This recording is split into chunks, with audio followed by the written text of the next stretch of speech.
Certainly, happy to do so. So this particular analysis focused on the 24-month data of patients who were participating in the adult CAHtalyst study with classic congenital adrenal hyperplasia.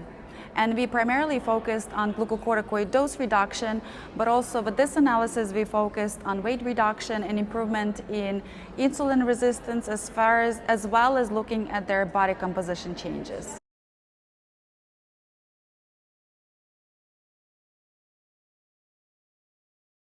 So actually with weight gain, most of it is attributed to glucocorticoids.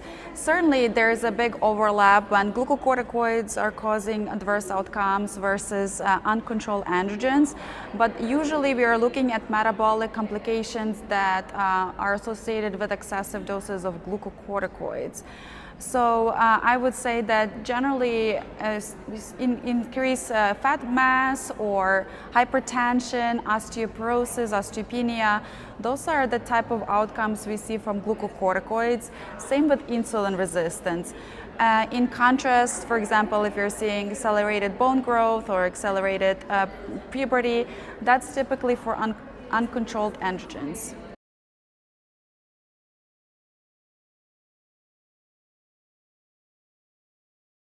I would say that it's important to see where we started, which was about 32 milligrams of hydrocortisone equivalent per day.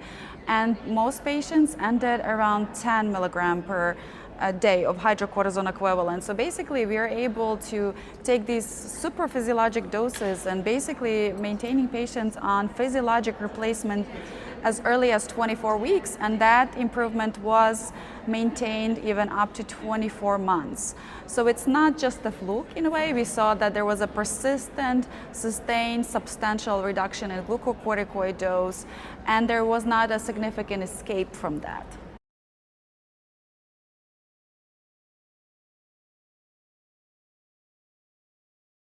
So indeed, we saw that as we were able to lower glucocorticoids and while also maintaining control of androgens, we saw improvements in weight, we saw improvements in BMI, we saw favorable improvements in body composition with reduction in fat mass, improvement in lean mass, and as well we saw also improvements in insulin resistance.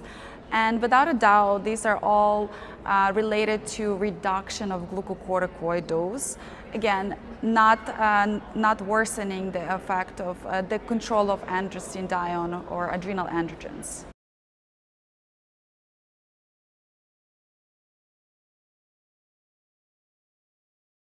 So this is a very good question because all patients that started the study were on supraphysiologic doses of glucocorticoids, and the medication Crinecerfont allowed us to control androgens and lower glucocorticoid dose to more physiologic levels, and this was maintained up to 24 months.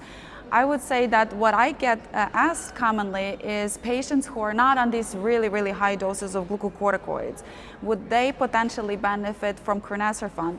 This is certainly not the way the study was designed, but I would say that seeing how much improvement those patients had by reducing their glucocorticoid doses, we don't want them to start off with such significant metabolic complications up front.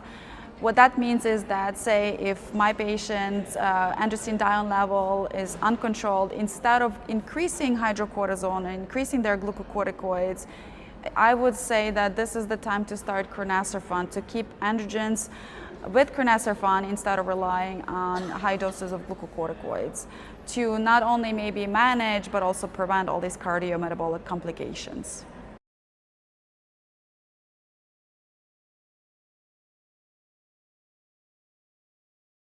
I would say that pay attention to fludrocortisone replacement throughout the study, because as we are decreasing hydrocortisone or any of the glucocorticoids, the need for fludrocortisone replacement might go up. So that's definitely something that is significant and needs to be monitored closely, to kind of, again, pay attention to any changes in mineralocorticoid replacement and potentially consider adjusting or starting fludrocortisone at some point of time, kind of depending on those variables. So that's kind of the main differentiation. We did not have necessarily enough data to look at simple virilizing CAH versus salt wasting CAH as far as the subgroup analysis, overall we saw improvements in both of those types of CAH. And all patients actually had classic CAH, so we did not have any patients with non-classic, which is important to emphasize.